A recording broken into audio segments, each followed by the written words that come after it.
இப்போ மதுரைக்கு வந்தீங்கன்னா கூன் பாண்டியனை சமணனா மாற்றிட்டா மக்கள் சமணருக்கு மாறிடுவாங்க. முதல்ல கூன் பாண்டியனை மாற்றுவாங்க. இது இந்து தர்மத்துக்கு ரொம்ப புதுசு. மன்னனுக்கும் மதத்துக்கும் இங்கே சம்மந்தமே கிடையாது. இந்த நாட்டில் மறுபடி ஸ்தாபிதம் செய்தவர் ஆதிசங்கரர் தான். அவர் இல்லை என்றால் மறுபடியும் இந்த வேத நெறிக்கு ஒரு புதிய உயிர் கிடைச்சிருக்காது. பிஃபோர் கிரைஸ்ட் தான் ஆதிசங்கரர் என்பதில் எனக்கு குழப்பம் இல்லை. உங்களுக்கு குழப்பம் இருந்தால் அதை பற்றி எனக்கு கவலை இல்லை. சனானா பழசுன்னு சொல்கிறாங்க, பழையது. தனானா புதியதுன்னு அர்த்தம். சனாதனம்னா பழசுல புதுசு. மாசம் மாசம் அனுப்புறாங்க. துர்கா அக்கா அதை விரும்பி படிக்கிறாங்க. சனாதன சாரதியை படிக்கிறாங்க. அவர் பையன் சனாதனத்தை ஒழிக்கணும்னு சொல்றாரு, அது வேற விஷயம்.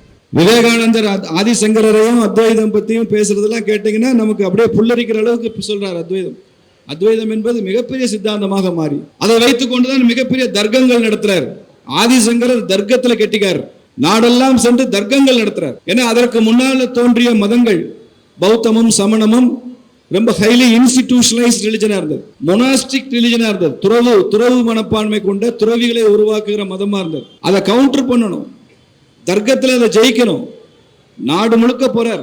அவையெல்லாம் அரசன் சார்ந்த மதங்களாக மாற்றினாங்க. சமணமும் பௌத்தமும் வித்தவுட் கிங் அந்த ரிலிஜன் இருக்காது. அதனாலதான் முதல்ல அவங்க மன்னனை மதம் மாற்றுவாங்க. இப்போ மதுரைக்கு வந்தீங்கன்னா கூன் பாண்டியனை சமணனா மாத்திட்டா மக்கள் சமணருக்கு மாறிடுவாங்க. முதல்ல கூன் பாண்டியனை மாற்றுவாங்க. அதனாலதான் திருநாவுக்கரசர் போய் கூன் பாண்டியனை மறுபடியும் சைவத்துக்கு கொண்டு வந்தார். இப்படி மன்னர்களை கேப்சர் பண்ணாங்க. இது இந்து தர்மத்துக்கு ரொம்ப புதுசு. மன்னனுக்கும் மதத்துக்கும் இங்கே சம்மந்தமே கிடையாது.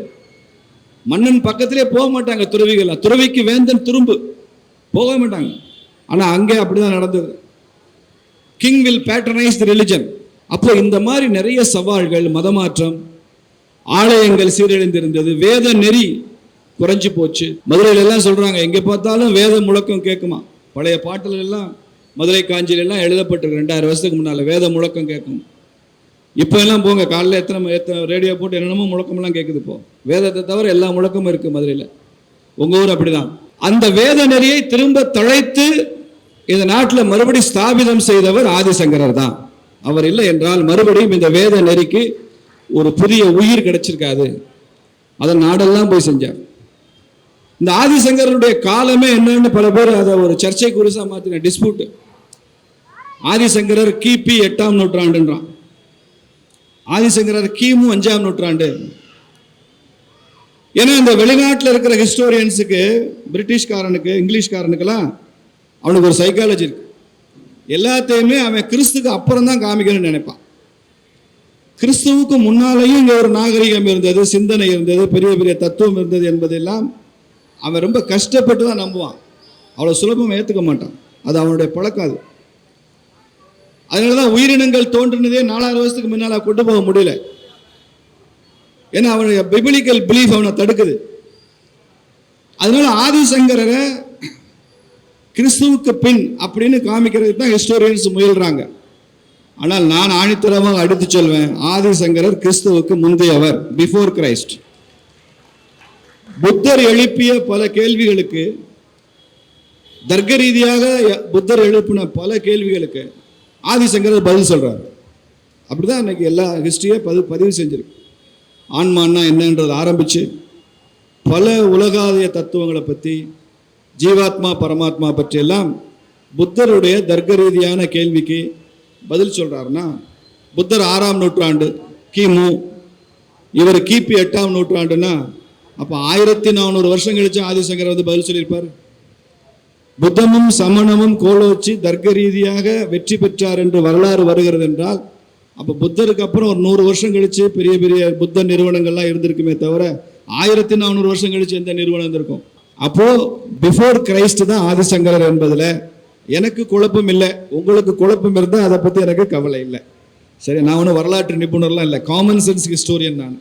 அந்த அடிப்படையில் சொல்கிறேன், புத்தருக்கு கவுண்டர் கொடுத்தாரு, புத்தருடைய தர்க்கத்துக்கு கவுண்டர் கொடுத்தாரு ஆதிசங்கரர். புத்த மதம் எப்படிப்பட்ட நிறுவன அமைப்பு உருவாக்குச்சோ அது மாதிரி இந்து மதத்தில் நிறுவனங்களை உருவாக்குனாரு. அதுக்கப்புறம் வந்தது தான் காஞ்சி மடம், சிருங்கேரி மடம், துவாரகை, பூரி, ஜம்மு காஷ்மீரில் மடம். இப்படி மடங்களை உருவாக்குவதுமே வந்து அந்த காலத்தில் புத்திஸ்ட் சமணர்கள் தோற்றுவிச்ச அந்த ஸ்டைல் தான். அந்த பாணியில் தனது சனாதனமும் நாம் கொண்டு போகணும்னு நினச்சி தான் ஆதிசங்கர் அந்த மாதிரி மடங்களை நிறுவுறார், இன்ஸ்டிடியூஷனலைஸ் பண்றார், தர்க்க ரீதியாக அவங்களை வெற்றி பெறுகிறார். அப்போ இப்படிப்பட்ட ஒரு கவுண்டர் ரெடி பண்ணி சனாதனத்தை மீட்டுருவாக்கம் செய்த புகழ் ஆதிசங்கருக்கு உண்டு. அதன் வழியாக வந்த மடங்கள், அதிலும் குறிப்பாக நாம் புனிதமாக போற்றுகிற காஞ்சி மடம் இந்த 2500 வருஷத்துல வரலாற்றில் மிகப்பெரிய பங்களிப்பை செய்திருக்கிறது என்பதிலும் நமக்கு எந்த சந்தேகம் கிடையாது. சமீபத்தில் எவ்வளவு விஷயம், பல பேர் இறந்த பிறகு தெய்வமாகறாங்க. இந்து மத நம்பிக்கையில நம்ம வீட்டிலேயே கூட நமது முன்னோர்கள் இறந்த பின்பு அவர்கள் தெய்வமாகிறார்கள் என்பது நமக்கு தெரியுமானால், இருந்த போதே தெய்வமாக வாழ்ந்தவர் மகா பெரியவர். அவருடைய வாழ்க்கையை பார்க்கிறோம், பிரமிச்சு போறோம். அவரோட பழகியவர்கள் அவரை பற்றி சொல்வதை கேட்டு பிரமிச்சு போறோம். அவருக்கு தெரியாத அரசியல் இல்லை, அவருக்கு தெரியாத விளக்கம் இல்லை. தெய்வத்தின் குரல்லாம் வாசிச்சா அற்புதமா இருக்கு, அற்புதமா இருக்கு, ஆச்சரியமா இருக்கு. இதெல்லாம் எப்படி சொல்றாரு அவர்? மத்திய பிரதேசத்திலிருந்து ஒருத்தர் காஞ்சி மடத்துக்கு வர்றாரு. உங்க ஊர் என்னன்னு கேட்குறாரு பெரியவர். அப்போ இந்த ஊர், ஓ இந்த ஊரா, அப்போ உங்க ஊர்ல ஒரு 2 அரச மரம் பின்னி பிணைஞ்சு இப்படி இருக்கோ அப்படின்னு கேட்குறாரு. எங்கேயோ மத்திய பிரதேசத்துலேருந்து வர்றான், கிராமத்தில். ஆமாம் எங்க ஊர்ல அந்த அப்படி 2 மரம் பின்னி, உங்களுக்கு எப்படி தெரியும் சாமின்னு? இல்லை அப்படி 2 மரம் பின்னி பிணைஞ்சிருக்கிற ஊருக்கு தான் இந்த பேர்ல ஊருக்கு பேர் வைப்பாங்க அப்படின்றார்.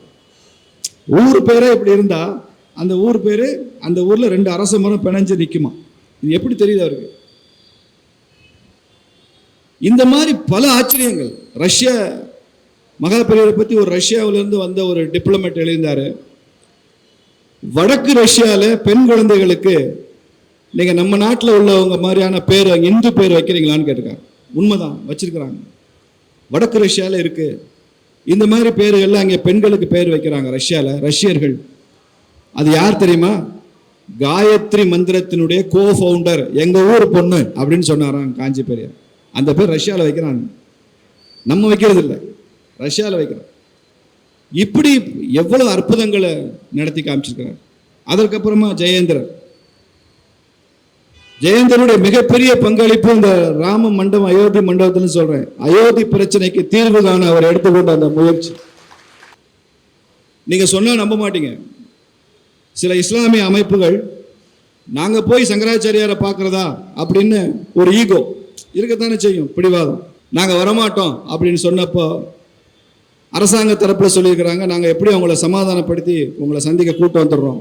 அப்போ அவர் சொன்னார், அப்படிலாம் வேண்டாம், அவங்கள தொந்தரவு பண்ணாங்க.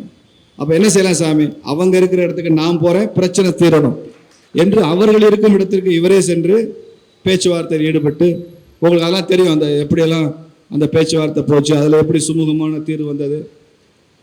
அன்னைக்கு அயோத்தியில் பிரம்மாண்டமான ராமர் ஆலயம் எழுப்பப்பட்டிருக்கிறது என்றால் அதற்கு பின்னால காஞ்சி மடமும் இருக்கிறது என்பதை இந்த இடத்துலையும் நான் சொல்லி ஆகணும். சனாதனம்ன்ற வார்த்தையை 2 அர்த்தம் இருக்கு. சனாதனம் 2 வேற வேற. ஒரு வார்த்தைக்கு என்ன அர்த்தம்னா பழசுன்னு அர்த்தம். சனானா பழசுன்னு சொல்றாங்க, பழையது. தனானா புதியதுன்னு அர்த்தம். சனாதனம்னா பழசுல புதுசு, புதுசுல பழசு, இதுதான் சனாதனம் அப்படின்னு சொல்றாங்க. அதுக்கு ஒரு பெரிய ஒரு உதாரணம் சொன்னாரு.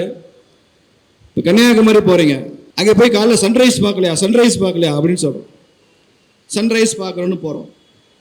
இந்த சன்ரைஸ் எத்தனை வருஷமா இந்த உலகத்தில் நடந்துட்டு இருக்கு? இந்த பூமியில 1 லட்சம் வருஷமா, 2 லட்சம் வருஷமா, இந்த பிரபஞ்சம் தோன்றின வருஷம் நடந்துட்டு தான் இருக்கு. அல்லது குறைஞ்சபட்சம் நாம பிறந்ததுக்கு அப்புறம் சன்ரைஸ் பார்த்துட்டு தான் இருக்கும். எத்தனையோ வருஷமா சூரிய உதயத்தை பார்த்துட்டே இருக்கும். அப்போ ஆயிரக்கணக்கான லட்சக்கணக்கான ஆண்டுகளாக இருந்து வருகிற சூரிய உதயம் தான், பழசு தான். ஆனால் ஒவ்வொரு நாளும் நம்ம இதை பார்க்க விரும்புகிறோமே, அது புதுது. இதுதான் சனாதனம். பழசு தான், ஆனால் அது புதுசு தான். ஒவ்வொரு நாளும் அது புதுசு தான். ஒவ்வொரு நாளும் மனைவி சாம்பார் வைக்கிறாங்க, 50 வருஷமா அதே மனைவி தான், அதே சாம்பார் தான். ஆனால் இன்னைக்கு அந்த முருங்கைக்காய் சாம்பார், கத்திரிக்காய் சாம்பார் நல்லா தான் இருக்கு. பழைய சாம்பார் தான், ஆனால் பழைய ஸ்டைல் தான். ஆனால் இது புதுசு, இது ஒரு நல்ல டேஸ்டாக தான் இருக்கு. ஃப்ரிட்ஜில் வச்ச சாம்பார் நான் சொல்லலை, சூடா சமைச்சு கொடுக்குற சாம்பாரை சொல்ல. அப்படி சனாதனம் என்பதும் அப்படிதான், எப்போதும் பழையது மாதிரி தோற்றம் அளிக்கும், ஆனால் அது புதியதாகவே இருந்து கொண்டிருக்கும். தன்னை புதுப்பித்துக் கொள்கிற தன்மை உள்ளது சனாதனம் என்கிற வார்த்தை. அப்ப எல்லாம் இந்துன்ற வார்த்தை இல்லாததுனால நாம சனாதனம் அப்படின்னு அதை புரிந்து கொண்டோம். இன்னைக்கு கூட ஐயா கலைஞர் வீட்டுக்கு போனீங்கன்னா சனாதன சாரதின்னு ஒரு பத்திரிகை வருது. புட்டபர்த்தி சாய்பாபா வந்து அனுப்புறாரு, அவங்க மடத்துல இருந்து மாசம் அனுப்புறாங்க. துர்கா அக்கா அதை விரும்பி படிக்கிறாங்க, சனாதன சாரதியை படிக்கிறாங்க. அவர் பையன் சனாதனத்தை ஒழிக்கணும்னு சொல்றாரு, அது வேற விஷயம். இந்த சனாதனன்ற வார்த்தை இல்லாத இடமே கிடையாது. இந்த தேசத்தையே ஒரு சனாதன தர்மத்தின் வடிவமாக அரவிந்தர் பார்த்தாரு, பாரதியார் பார்த்தாரு, விவேகானந்தர் பார்த்தாரு. நாடு தான் சனாதனம், இந்த தேசம் தான் சனாதனம். இந்த மண்ணு தான் இந்த கருத்தை கொடுத்துருக்கு, இந்த மண்ணு தான் இந்த தர்மத்தின்படி வாழ வைத்திருக்கு, இந்த மண்ணு தான் உலகம் முழுக்க எல்லோரும் மகிழ்வாக வாழ்கிற ஒரு வாழ்வியல் நெறியை உலகத்திற்கு சொல்லியிருக்கு. இதுதான் சனாதனம்.